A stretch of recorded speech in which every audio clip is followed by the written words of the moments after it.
Gente, agora vamos abordar sobre os perigos da automedicação com o cardiologista Elisiário Cardoso Júnior. Esta prática é muito comum aí entre várias pessoas que estão correndo sérios riscos com isso. Vamos então falar com o doutor Elisiário. Bom dia, doutor Elisiário.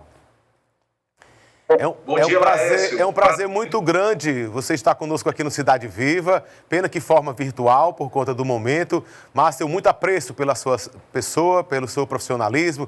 Enfim, lhe admiro de muito, doutor Elisiário. Doutor Elisiário, essa história de automedicação, eu comentei aqui com a Andréia. Andréia, vamos então alertar as pessoas, colocar um profissional para falar sobre esse assunto, porque muitas pessoas já disseram assim: Laércio, tome vermictina, tome remédio para verme, tome vitamina C, vitamina D, vários tipos de remédio que prejudicam a saúde de uma certa forma ou de outra, se for usado de uma forma incorreta. O senhor já presenciou essa situação onde muitas pessoas estão se automedicando? Laércio, é uma situação que é vivida no dia a dia. O que nós percebemos, principalmente por conta desta pandemia, é que muitos indivíduos eles estão usando algumas medicações sem orientação médica. Obviamente que algumas medicações nós temos um certo nível de segurança para elas, outras medicações não. Então, algumas medicações que nós utilizamos e que saem na mídia, elas necessitam de uma orientação médica. Outras medicações, como por exemplo os complexos vitamínicos, a base de zinco, que a população está usando por conta do coronavírus, não há uma orientação médica de maneira mais salutar. Mas vale salientar que das medicações que nós temos atualmente para a prevenção da forma grave do coronavírus, muitas delas têm uma relativa segurança na sua utilização, mas outras, como por exemplo a hidroxicloroquina, que é uma medicação também relativamente segura, é interessante que o paciente vá ao médico, faça um eletrocardiograma para saber se essa medicação ela pode ou não ser utilizada pelos pacientes. O que nos acalenta é que as medicações que são atualmente utilizadas, elas têm, Laércio, telespectadores da TV Cidade Verde, um certo grau de segurança, ou seja, de poucos efeitos colaterais. Vamos listar algumas, não é isso? Para exemplificar mais, para ser bem mais simples para a população de forma geral. Vamos começar para remédio de verme, não é? Não tem o vermictina aí que as pessoas usam? Fala um pouquinho desse remédio, qual o risco das pessoas tomarem, se antes de estar com corona, isso previne, porque é um remédio que basicamente todo mundo já usa há décadas, não é isso? Que é para verme e tudo mais. Mas nesse momento, sem necessidade, como é que as pessoas devem então se comportar em relação a esse medicamento? Excelente pergunta. Vamos lá, uma orientação para os nossos telespectadores. A ivermectina é uma medicação que nós já conhecemos há longo tempo. É uma medicação, como você muito bem falou, uma medicação que se utiliza para os mais variados graus de verminose. E o que é que a ivermectina faz? Muitos pacientes perguntam, telespectadores, doutor Elisiário, para que serve? A ivermectina não é que evite que o paciente contraia o vírus, não é isso. É que se você utilizar a ivermectina, você previne que o paciente, uma vez com coronavírus, ele progrida para uma fase mais grave. Ou seja, essa medicação tem alguns estudos comprovando que ela diminui a multiplicação do vírus. Então, a ivermectina é uma medicação relativamente segura e nos comprimidos que nós encontramos nas farmácias, cada caixa tem 4 comprimidos de 6 miligramas. O que é que a gente recomenda? É que aqueles pacientes que uma vez contraiam o Covid ou que tem algum contactante, tenha tido contato com alguém que tenha o Covid, faz-se necessário, e é bom utilizar com relativa segurança, 2 comprimidos de ivermectina de 6 miligramas num dia e 2 comprimidos no dia seguinte, no total de 4 comprimidos. E medicações à base de zinco. Tem vários complexos vitamínicos, Laércio, à base de sulfato de zinco. O zinco, ele aumenta a imunidade, ele melhora a resposta do indivíduo à doença, caso porventura ele possa vir a ter. Então, nós preconizamos 60 miligramas por dia de zinco. Caso alguns complexos vitamínicos não encontrem numa dose de 60, pode utilizar numa dose inferior, numa dose de 30 miligramas, além da vitamina D. A vitamina D se preconiza também que se utilize porque ela melhora de maneira significativa a resposta também da imunidade ao vírus. Se preconiza, de modo bem pragmático, 7.000 unidades por semana. Então, uma cápsula de vitamina D de 7.000 unidades internacionais por semana, 60 miligramas de zinco, ou quelado ou sulfato, e ivermectina, 6 miligramas, 2 comprimidos de 6 miligramas no dia, 2 comprimidos de 6 miligramas no outro. Me reforça essa informação em relação em que momento a pessoa deve tomar esse remédio. Só mesmo por precaução, com medo da pessoa que está isolada dentro de casa, ou então, como o senhor falou, tenha contato com alguém, não é isso? Que tenha sintomas, ou sem sintoma nenhum, se deve tomar, doutor Alisiário. Sua pergunta foi muito boa. Vamos lá.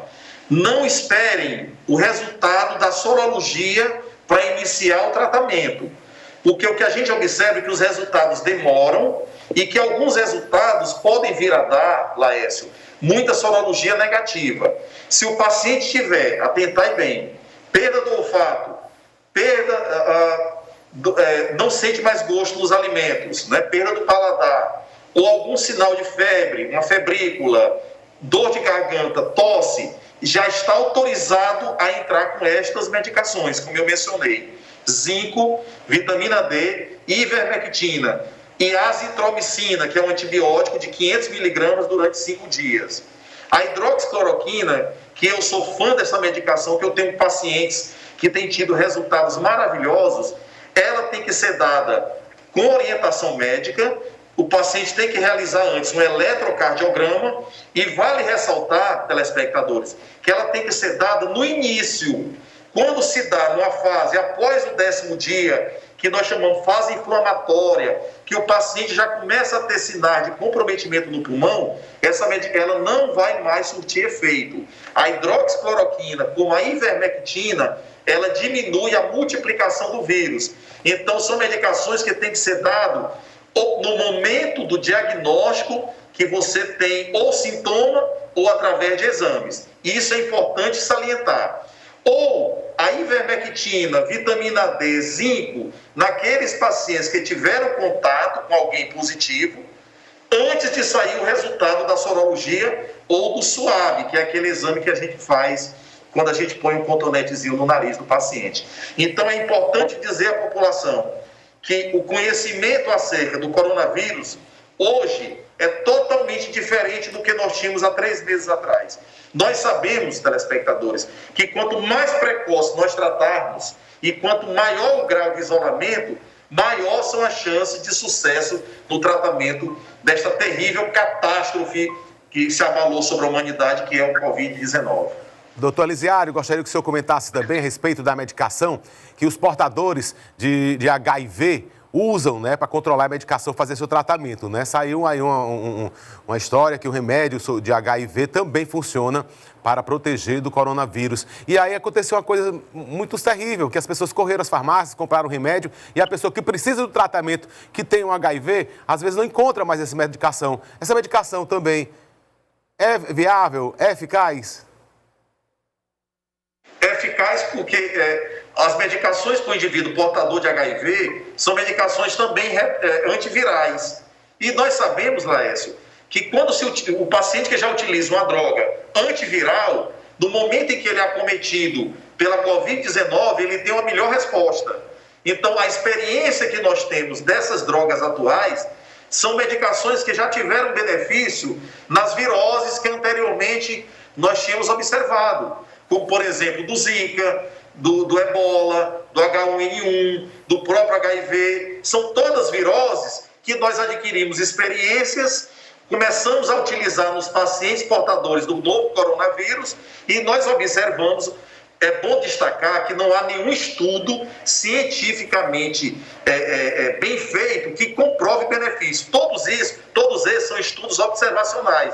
E nós começamos a observar que essas medicações, quando utilizadas no tempo correto, elas têm um benefício maior. Então, respondendo a sua pergunta, que foi muito interessante, os pacientes portadores de HIV usam antivirais. Então, esses antivirais também, nós sabemos, e estudos mostram isso, que também tem benefício para o novo coronavírus. Quer dizer, então, que a pessoa portadora de HIV ter mais resistência, ter mais chance de não agravar a doença por conta que já vem tomando essa medicação? Porque geralmente as pessoas pensam o seguinte, a fulano tem HIV, né? A pessoa tem HIV, se pegar o coronavírus, danou-se, ou não? Se por um lado ele tem um sistema imunológico debilitado pelo HIV, por outro lado ele faz uso prolongado de uma medicação antiviral. Então, na verdade, o paciente portador de HIV, ele tem uma maior predisposição de complicações pela Covid-19, mas ao mesmo tempo um fator protetor, Laércio, é o fato dele já utilizar de maneira prolongada o uso dessas drogas antivirais.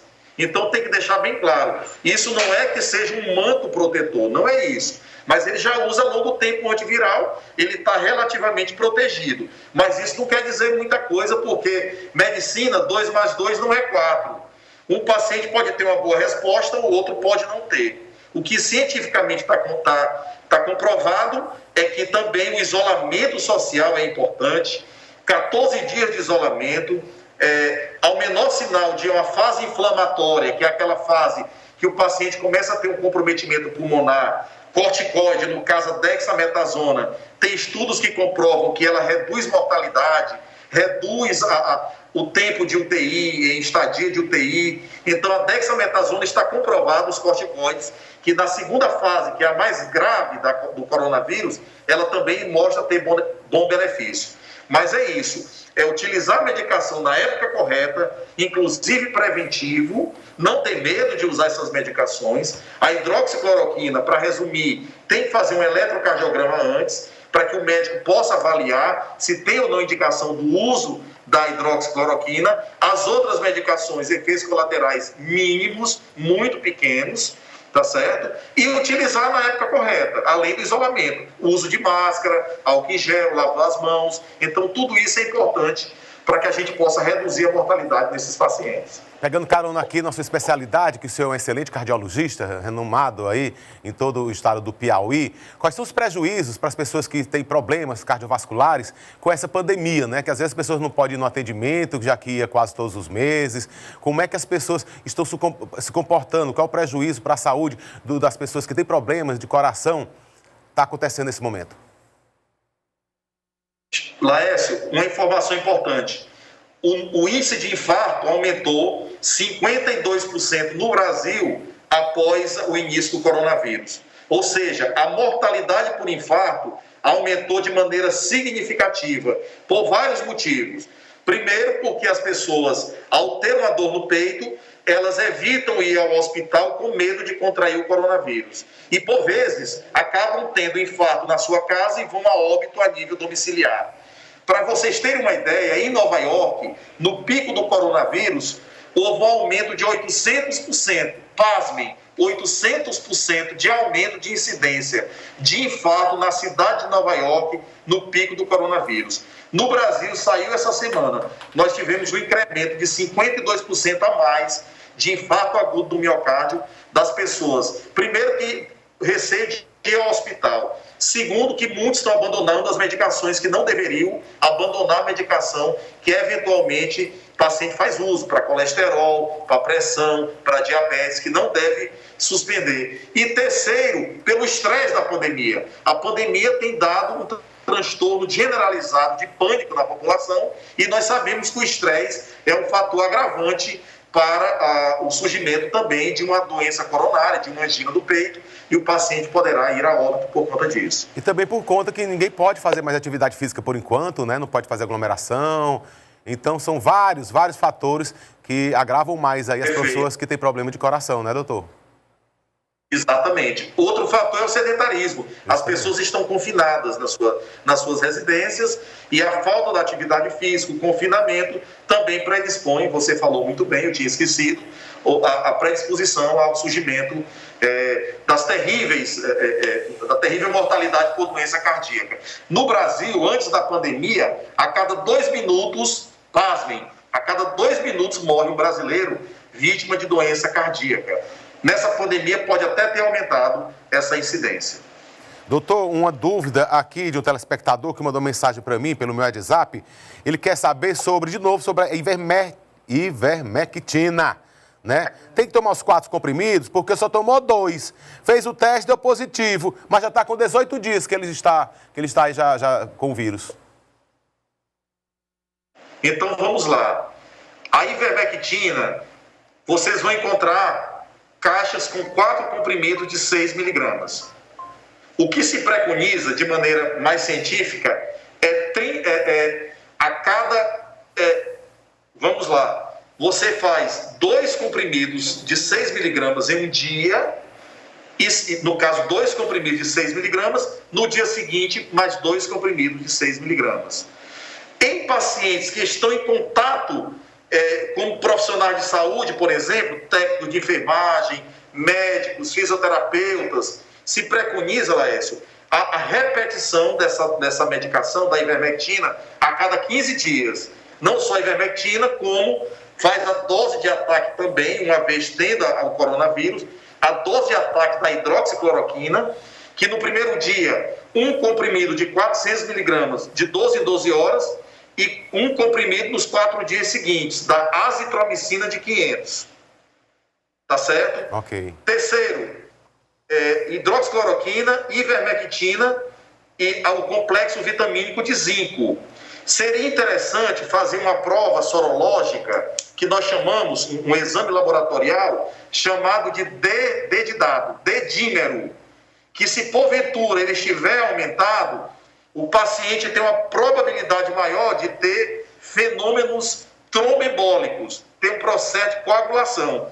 E aí ele vai utilizar uma espécie de heparina subcutânea, que também tem nas farmácias, que também previne muitos efeitos graves do coronavírus na fase posterior. Então, de maneira bem prática, telespectadores, se você teve contato com alguém que testou positivo, ou se você quer uma profilaxia, as duas coisas, ivermectina, 2 comprimidos de maneira prática, em um dia, 2 no outro. Caso você continue a ter exposição ou contato, repita com 15 dias, entendeu? Essa dosagem da ivermectina. O complexo de zinco pode ficar usando junto com a vitamina D diariamente. Doutor, são várias aí, então, a reação no corpo do organismo de cada pessoa, né? A reação de cada pessoa. Outra pessoa está perguntando aqui se a diarreia é normal. Segundo ele, com 18 dias, a diarreia dele nunca parou. A diarreia é um dos sintomas também, dos sinais do novo coronavírus. É diarreia, mas o sinal mais sensível é a perda do paladar e do olfato. Mas a diarreia o paciente pode continuar tendo como uma das alterações. É normal isso acontecer, não resta dúvida. Então, diarreia, as alterações gastrointestinais, elas podem surgir até 21 dias. Não é o usual é até 7 dias. Mas não quer dizer que até 21 dias ele possa não ter. Até mesmo o próprio antibiótico, o paciente pode vir a ter os processos diarreicos. Mas saiba que diarreia também é um dos sinais. Manchas arroxeadas na pele também é outro sinal do novo coronavírus. Olha, muito obrigado, tá bom, doutor Elisiário, por essas informações. Vamos ter mais oportunidades para a gente trocar ideias e informar a população. Mas o importante mesmo é, antes de mais nada, sempre consultar o médico do que se for tomar. Mesmo porque algumas pessoas já tomam remédio contínuo, pode ter algum efeito dessa mistura de remédio, dessa combinação de um remédio que a pessoa não é habituada a tomar. Tá ótimo, tá ótimo. Eu que agradeço, Laércio. É muito bom você abrir seu programa para essa utilidade pública, porque a população está, tadinha, muito desassistida do ponto de vista de informações. E esse programa de utilidade pública seu, e eu lhe parabenizo por isso, é muito bom para que a gente possa dar essa prestação de serviço à comunidade, para que a mesma possa se beneficiar e reduzir a mortalidade dessa catástrofe que a humanidade está passando atualmente. Então, eu que agradeço, me ponho à disposição da TV Cidade Verde para o que for necessário. Pois bem rapidinho, porque o nosso tempo já acabou, mas eu gostaria de saber, então, eu posso dar o peito para minha filha? Isso pergunta aqui uma pessoa no Facebook. Está amamentando a criança, ela está com sintomas de coronavírus, continua dando peito? Acho que não, né? De jeito nenhum. Tem que fazer o isolamento. Infelizmente, tem que isolar da filha para que a filhinha não possa ter contraído o coronavírus. Então, infelizmente, tem que isolar pelo menos 14 dias. Nem beijo, tem que ter o isolamento. De preferência, tirar o leite materno, né? Continuar a tirar para ter a sucção. Dá para ela uma mamadeira, mas a mãe tem que ser isolada da filha. O leite não transmite, então? Só mesmo contato de respiração vias aéreas?